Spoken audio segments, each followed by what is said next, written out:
Good evening. This is Caroline with Soul Readings on Friday, the 14th of April. Welcome. No one is here yet, and I'm glad you're here.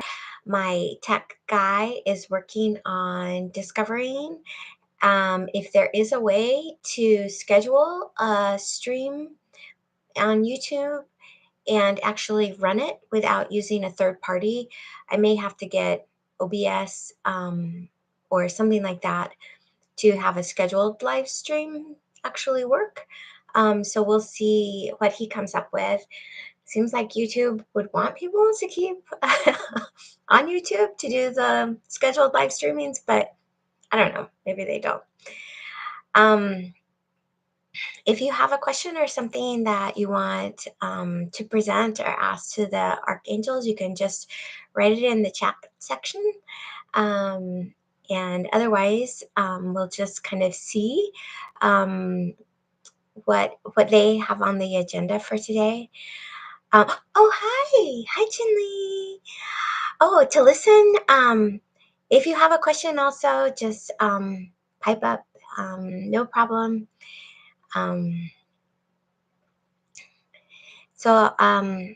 while we're waiting for a question, then I thought that maybe I would continue introductions to Raphael, Archangel Raphael, another archangel I work with. He also he's like a ninja. That's the way that he presents himself to me. He's like the archangel who's really, really good at getting people out of binds. So if like you're in a sticky relationship, a sticky contractual situation, sticky karma, if it feels like you're in relationship with a trickster, if it feels like you're in relationship with somebody who's very mischievous or and malicious, then he's really good at just like cutting off any kind of trickery.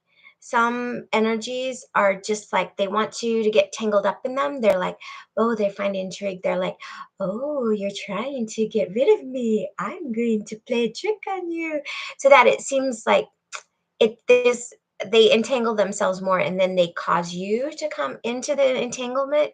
And Raphael is just like, no, thank you. I'm not doing that. Just like a ninja, like he's so fast, he's so just it's done. Don't worry about it. Move on. And so he's super awesome archangel to work with if you're ever in a situation where you're like, I can't seem to get out of this. I feel really stuck. I don't have clarity about what to do. Just call in Raphael and he'll take care of it for you. So he's super awesome for that. And then the Archangel Gabriel, my experience with him is more like he's like the like safety shield. So like he has like his big like wing, I don't know, but he has like this huge safety mechanism, just like creating a safe space. And that's the way I primarily experienced Gabriel. Um, and so I think I'll ask him today if he has a message for us, if he has something that he'd like to share with us. So he's sending a lot of love. Gabriel is sending a lot of love for all of us. And I wish you knew me better. I wish you knew me better. Well, tell us, Gabriel, tell us about yourself. We want to know. And also tell us, we want to know about you and we want to know how we can know you better. So he wants to start by saying how we can know him better. So Gabriel's saying how better. He's like, it's easy. Just come to me. Just be like, oh, totally like, he's totally like, hey, how's it going? What are you up to? What's new?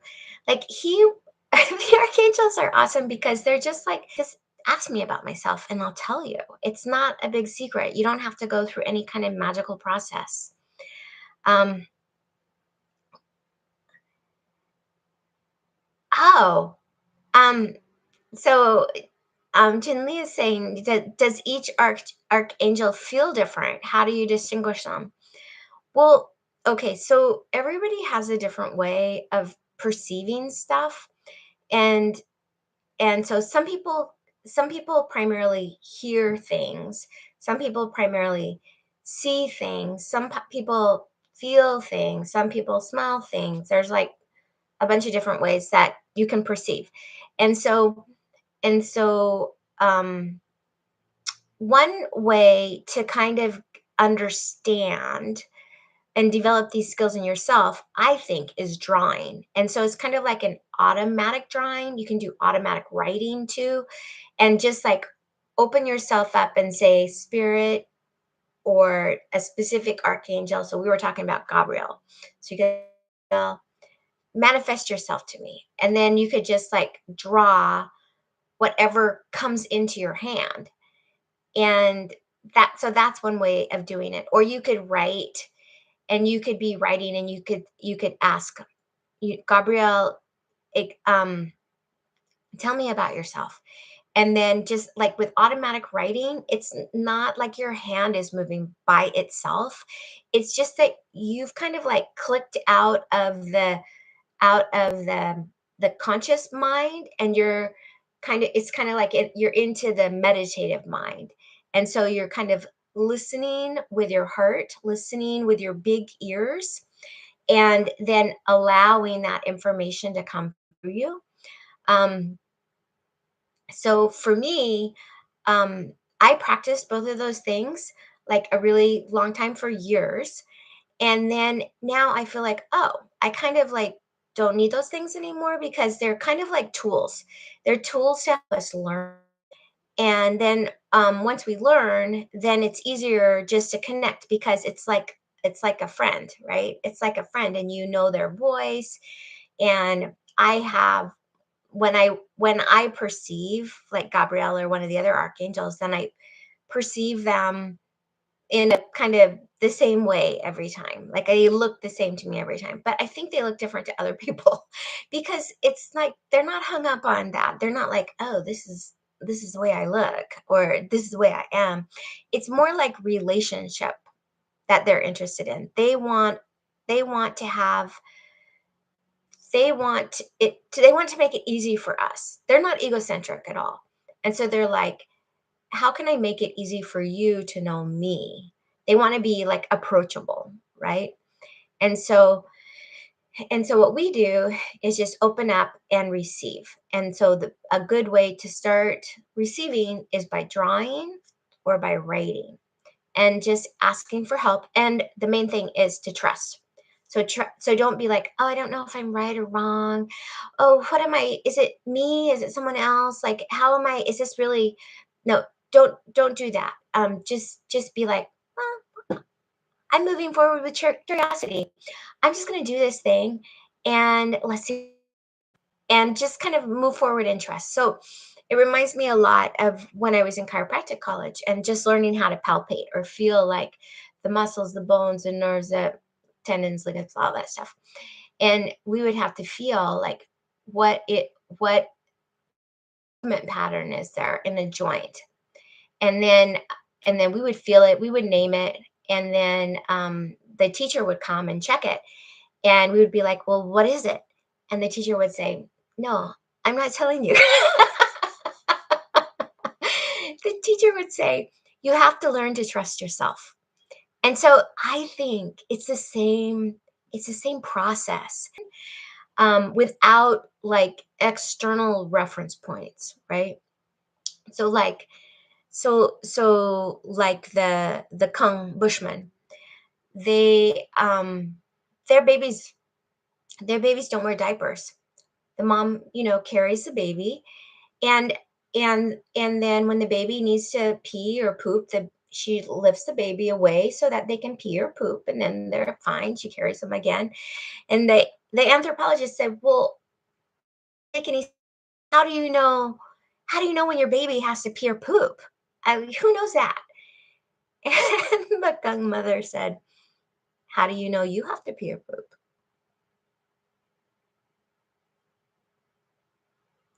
So it's the same thing.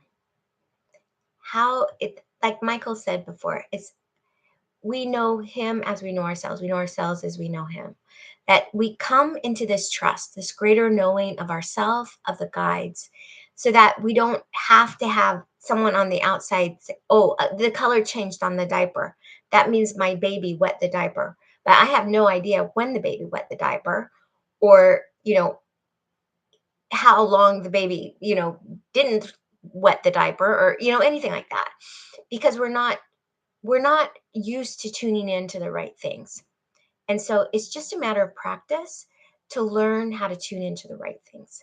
And the way to start is by slowing down, opening up, trusting that whatever comes through is what needs to come through, and requesting connection with whoever you want, if it's Gabriel, Raphael, Michael, Riel, whoever it is that you want. And a lot of times it's easiest if you just choose one. It could be Jesus, it could be Mary, it could be a million different Lakshmi, it could be whoever you want, whoever you're drawn to. Just just see if you can't establish a connection with them, and then nurture it by spending time with them, by listening, by asking questions. And then at the end of the day, you know their voice, just like the Kung mother knows when her baby has to pee, and you recognize their voice, and you know what is you, what is them, what's an external foreign voice, a voice that maybe you want to explore, or a voice that you're like, no, thank you, I don't want that in my life. That's not part of. I'm tuning that out because that's not what I'm interested in. And so a lot of this is really starting by refining the self, right? By learning how to quiet the mind, all those tracks that go around in our mind, by learning how to calm those so that we can create clear space. So clear space, how do we create clear space? We have to be still in order to create clear space. How are we still? We are still, we come into stillness through the breath. So when we breathe in for 3 seconds, out for 7 seconds, 6 times a minute, that creates a state of stillness within ourselves. It creates a state of stillness within ourselves because it creates parasympathetic dominance. And that is the state that we should live in. That is the state of peace.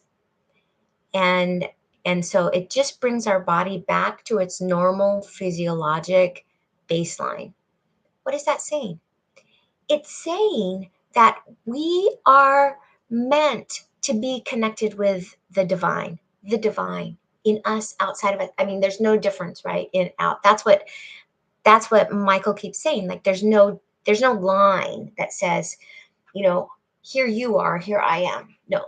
That's the old way of thinking things. Inside and out, self and other, yes and no, black and white. No. That's not the way the universe is set up. It is the way the university is set up. No, man. That's like a Freudian slip. Okay, so like, also, for instance, like paying attention, right? So for instance, I just did a Freudian slip. And so the Freudian slip was that I said university instead of universe. And why do I know that's a Freudian slip? Because I'm applying for a job at a university.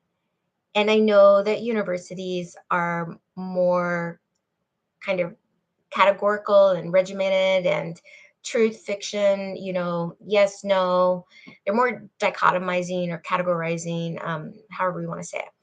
And so that, what I can do is take a pause, and I'll say like, oh, wow, that was like a message. That was a message from my subconscious to me. My subconscious is another way of saying like God or spirit, the universe, something like that. That, do I really want to be in a situation where there's categories, black and white, or do I want to be in this more kind of zone where there's where everything is kind of connected and contiguous and related, messier, you know. And so I don't. I don't want to be in the yes no black white zone. Like now I see clearly. I don't want that. And so and so and so it's helpful, if you notice a Freudian slip or something like that in yourself, if you just take a pause, step back and say, "Oh, ask for guidance. Why did that happen? What did that mean? What's trying to come through? What is the message?" There's a shortcut here, right? Because I don't have to go into the cerebral cortex to try to figure this out and write a list, positive and negative, weigh it in the balance, talk to a bunch of people. What do you think? What do you think? I can just be like, "Oh, what did that mean, universe?" Universe will be like, "Oh, do you want situation that's like yes, no, black, white? Or would you rather be in a situation that's like the rainbow?" Now I know. So that's pretty awesome. Um, so thanks for joining today. I appreciate you and I appreciate your question, and thank you for giving me insight today. I learned something really important. Thank you, and I'll look forward to seeing you next Monday. Take care. Have a good weekend.